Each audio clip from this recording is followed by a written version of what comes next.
The snowstorm did not stop Ryan Clark from being here. How we doing, my friend? Good. I thought it was, though. And it did take me like 2 hours to get my bag. So you are from the South. It tried to stop me, but I pushed through. We will be in your city Friday. We're looking forward to it. It's going to be a good time. No question. Max, I want to start with you here, though, on Jerry. Should Jones be afraid?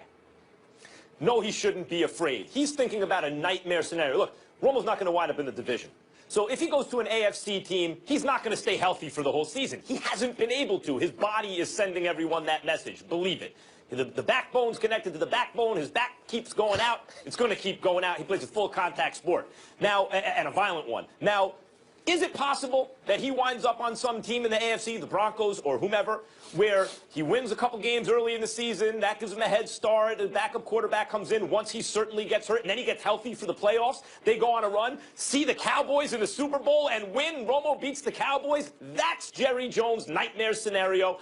I suppose that's possible, but anything's possible. And so, that's very unlikely. Jerry Jones should not be scared. Jerry Jones has a stacked offensive line, an excellent young quarterback, a great young running back. He's professed already that they're looking for a war daddy on defense, and now that the offense is taken care of, they can concentrate on that in the draft. They don't have to go for bargain picks because a guy falls due to character issues or off-the-field issues. Hey, let's scoop him up. Nope, you can go get the best guy there. You don't have to gamble, shore up the defense, and they have a really good chance to make the Super Bowl next season. And whoever Tony Romo goes to does not, because the reason they're getting Tony Romo is they need a quarterback to put him over the top, and they'll be getting a guy who almost certainly won't stay healthy. Jerry Jones should not fear Romo going to another team. Your answer annoys me because, you know, you throw a whole bunch of stuff out there. What's the real picture here, Max Kellerman? If you're Jerry Jones, what the hell are you being worried about Tony Romo for when you got Dak Prescott? He's taking a shot at Dak Prescott. Why are you even bringing up why does Tony Romo matter to you? If you are an owner and you have a stud at the quarterback position who was a fourth-round pick, a rookie, and was an MVP candidate in the offensive player, the offensive rookie of the year as a quarterback, why are you worried about a 36-year-old with back issues? For what? You know why? Because this is his way of once again reminding everybody out there, I really wish that Tony Romo was still my quarterback. I really hate the fact that I have to concede to the obvious and hand it to a young stud who's bigger, younger, stronger, healthier, okay? And by the way, has produced.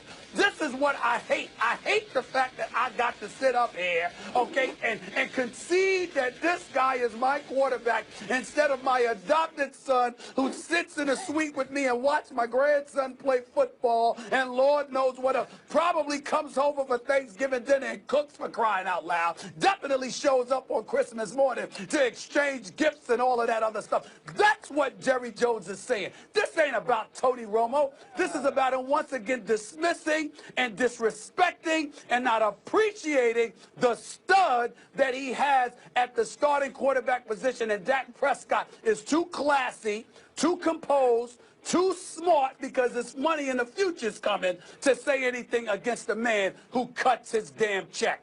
That's what's going on Ryan, here. Really, Stephen A., real quick before Ryan jumps in, you know what annoys me is Jerry Jones using the word daddy so much. I have a real hard time with him and the word daddy. Make it stop. That's his son. That's his son. That man wants a war daddy. That is his son. You can't be mad that man wants Let's a come war up with daddy. another. I'm sorry, Ryan, though. I digress. But Stephen A., I agree with you. This isn't about what he's saying about Tony Romo. Like, I get it. You love Tony Romo. Tony Romo, to you, has done a lot for the organization. This is a guy that was undrafted, came in to be the franchise quarterback, has led you to some big regular season wins. But when we talk about what he's done in the playoffs, it's not something that we're impressed with. And you look at Dak Prescott, as you said, he's bigger, he's stronger, he's faster, he's healthier, which is the huge thing.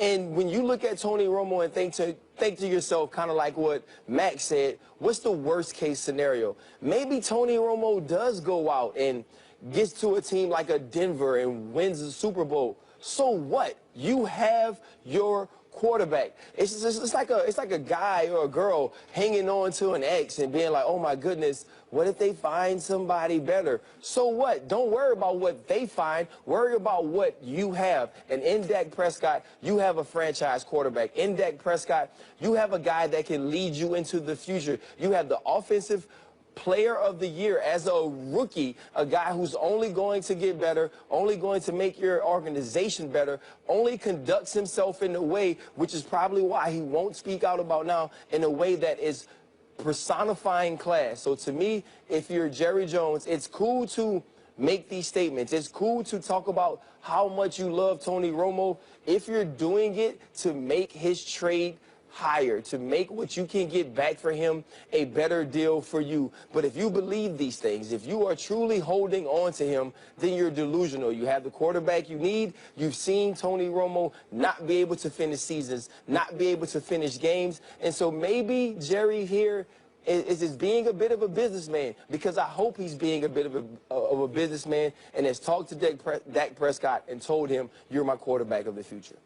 If you don't like Jerry Jones, as I said last week, this has got to feel good for you, because Jerry Jones from the very beginning has, in spite of the fact that he's the owner of the Dallas Cowboys, he's been totally and completely powerless. He's powerless to do anything.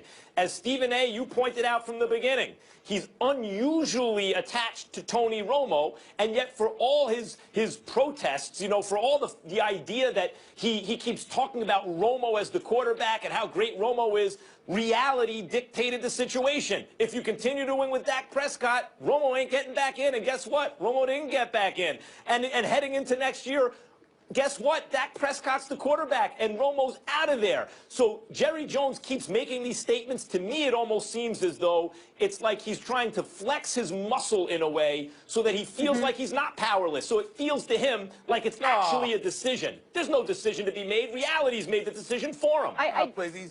He's whining. He's whining because he's going to miss his adopted son. You got a 6'2", 220-pound quarterback who's 23 years old, passed for over 3,600 yards, and you whining about how Stephen much A. come over and eat. He can still come over and cook Thanksgiving dinner. To his grandson's game. He can still come, Exactly. please. All right.